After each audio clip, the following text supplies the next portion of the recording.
Bonjour, me revoilà.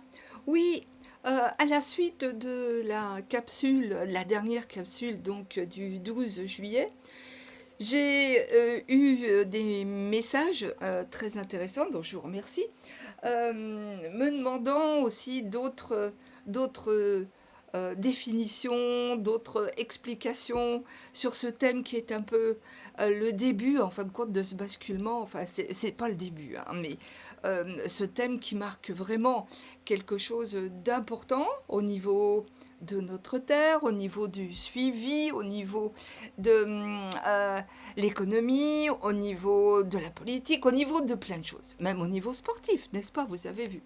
Bon, je viens de l'apprendre, mais c'est vrai que quelque part, je suis pas tellement euh, au courant de tous les trucs vraiment très très people. Ok.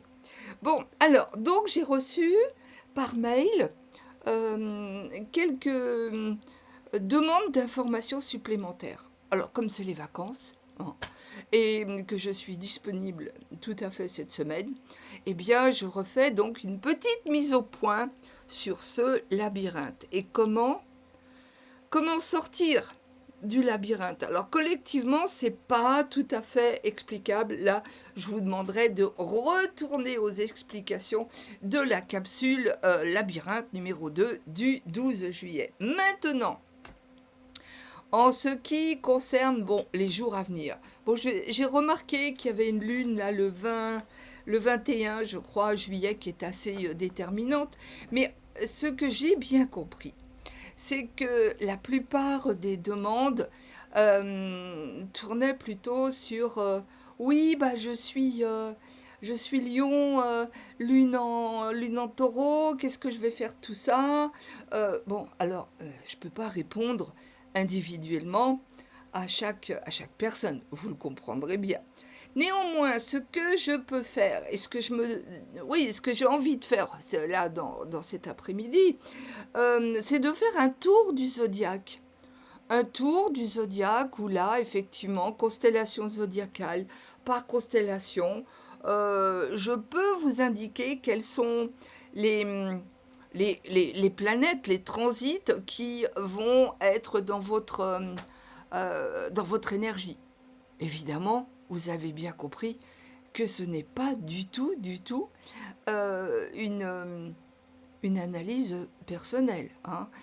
Parce qu'un thème astrologique, il y a déjà un thème astrologique traditionnel, hein, c'est-à-dire uniquement avec les planètes personnelles, les transits, les lunes, etc.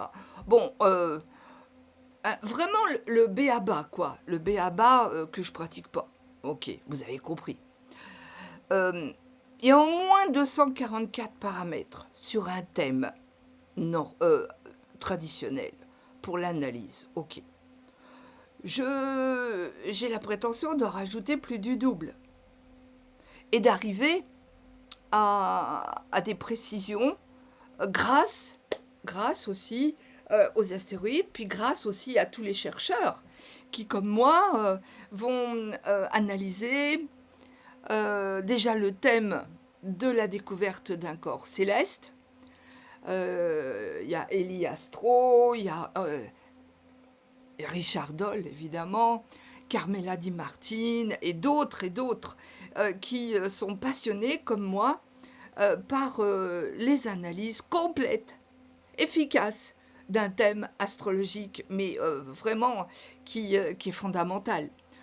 Je crois que vous avez bien compris, si vous me suivez depuis quelque temps, que pour moi, c'est pas une histoire de rapidité, c'est pas une histoire de faire mieux, non, c'est une histoire de faire bien, de faire les choses jusqu'au bout. Alors, je suis très très très contente d'ailleurs de m'apercevoir sur notamment sur Facebook ou dans quelques réseaux que nombreux sont les jeunes astrologues qui se mettent à l'analyse des astéroïdes, qui vont même faire de la recherche. Et ça, c'est enthousiasmant, parce que c'est exactement le but recherché par tous ceux qui, depuis des années et des années, font des mises au point avec les astéroïdes et maintenant les planètes transneptuniennes. Bon, alors, pour répondre d'une façon beaucoup plus dynamique, énergique, à certaines questions du genre, oui, comme je vous l'ai dit tout à l'heure, oui, bah, je suis Gémeaux, Lune en Capricorne, enfin voilà, là, vous avez bien compris qu'il n'est pas question de faire autrement que par consultation individuelle. Et vous avez mes coordonnées, je suppose. Oui, oui, bah sur la carte de visite, oui, vous les avez. Donc, maintenant, ce que je vais faire pour peut-être vous apporter quelques éléments de réflexion par rapport à votre signe solaire, ok? Pour ceux qui ont la chance et tout à fait l'avantage de connaître leur signe lunaire, je crois bien que parfois le signe lunaire comporte encore plus d'éléments et de définition du tempérament et du comportement et de